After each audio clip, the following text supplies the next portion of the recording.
Episode की starting में हम देखते हैं तैन भी योशिन के साथ कैंप पर आ जाता है और उसे देखते ही योंगदो युन को गले लगा लेता है। युन कुछ भी कह पाती उससे पहले वहाँ तैन आ जाता है, जिसे देखकर युन बहुत ज्यादा शॉक हो जाती है। योंगदो तैन से कहता है कि युन उसकी बात नहीं मानती। वो अगर उससे कहेगा कि वो उसे पसंद करता है तब भी वो उसकी बात नहीं मानेगी, पर अगर यही बात तैन कहेगा तो वो मान जाएगी। युन ये जानकर बहुत ज़्यादा हैरान थी कि योंगदो भी उसे पसंद करता है।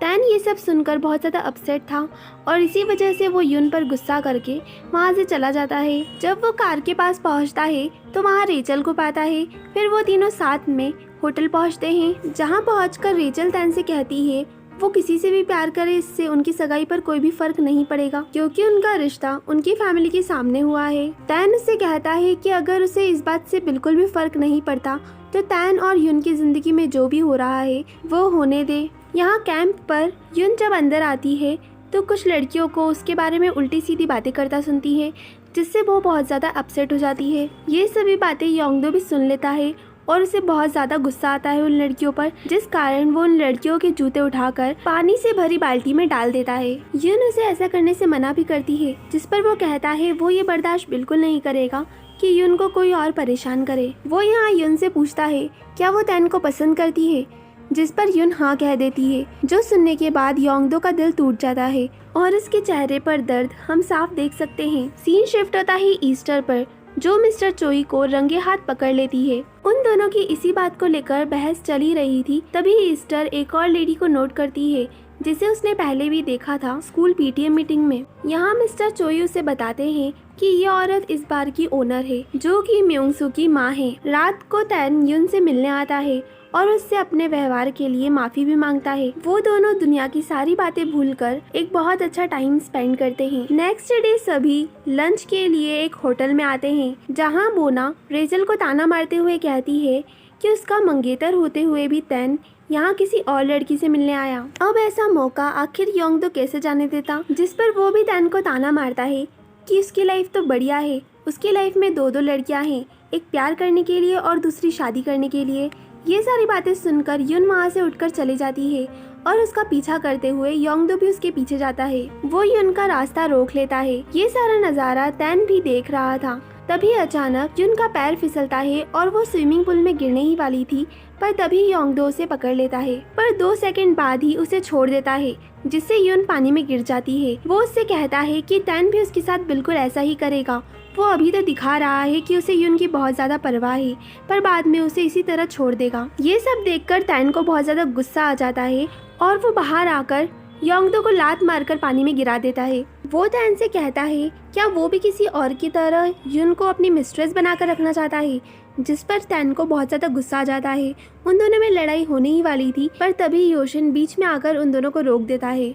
नेक्स्ट सीन में हमें दिखाया जाता है कि हियोशिन की मॉम उससे बहुत ज़्यादा नाराज़ थी क्योंकि उसने अपनी लॉ की एग्ज़ाम नहीं दी थी। वो अपनी मॉम से कहता है वो वकील नहीं बनना चाहता, जिस पर उसकी मॉम उससे ये सब करने की वजह पूछती है, जिस पर वो कहता है आपने ये सवाल पूछने में देरी कर दी, आपको ये सवाल तब पूछना चाहिए था जब मैंने स्लीपिंग टैबलेट्स लेकर सुसाइड करने की कोशिश करी थी, पर अब आपने जब ये सवाल कर ही लिया है तो इसका आंसर मैं आपको जरूर दूंगा। उसकी माँ उसकी कोई बात नहीं सुनती और वहाँ से चली जाती है। अब हम देखते हैं कि मीडिया में ये बात फैल चुकी है कि ईस्टर और मिस्टर चोई शादी करने वाले हैं, जिस न्यूज के चलते रेचल का पूरे स्कूल में मजाक बन चुका था। वो योंगदो से कहती है कि अगर उन दोनों की डेटिंग के र्यूमर्स फैल जाए तो उनके पेरेंट्स की शादी टूट सकती है, जिस पर योंगदो से कहता है कि अब बहुत ज़्यादा देर हो चुकी है क्योंकि वो किसी और लड़की को पसंद करने लगा है।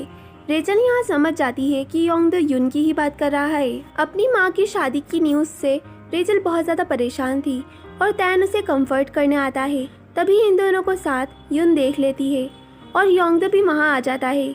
वो युन से पूछता है क्या उसे इन दोनों को साथ देखकर जलन हो रही है, जिस पर युन उससे पूछती है क्या वो सही है, क्योंकि जिस बात से रेचल इतनी ज़्यादा परेशान है उस न्यूज़ से योंगदो को भी तो कुछ परेशानी हो ही रही होगी। जो सुनकर योंगदो बहुत ज़्यादा हैरान हो जाता है क्योंकि आज तक जिस लड़की से उसने ढंग से बात ही नहीं करी वो उससे आज उसके हालचाल पूछ रही है। ईस्टर और मिस्टर चोई की शादी की बात से उनकी कंपनी के शेयर बहुत ज़्यादा तेज़ी से बढ़ रहे थे, जिस बात से वॉन बहुत ज़्यादा परेशान था।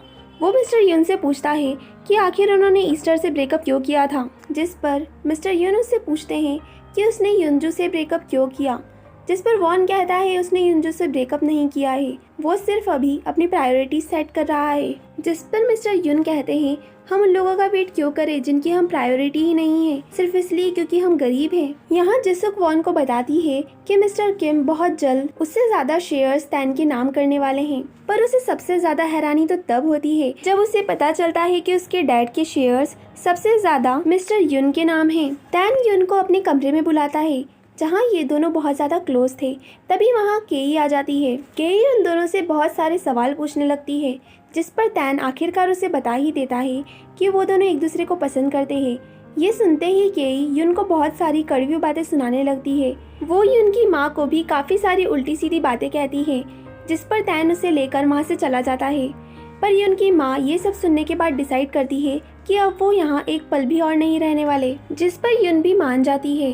वो अब इस घर में एक पल भी और नहीं रह सकती थी, इसीलिए वो बोना को कॉल करती है और उससे एक रात उसके घर में रहने की परमिशन मांगती है, जिस पर बोना हाँ भी कह देती है। अगले दिन सुबह युन अपने रोजाना वाले स्टोर पर जाती है और उसे वहाँ पर योंगदो दिखता है। योंगदो उससे इतनी सुबह सुबह वहाँ आने का कारण पूछता है। युन की हालत देखकर योंगदो समझ जाता है कि युन पूरी रात बाहर थी। वो दोनों फिर स्टोर से बाहर आते हैं।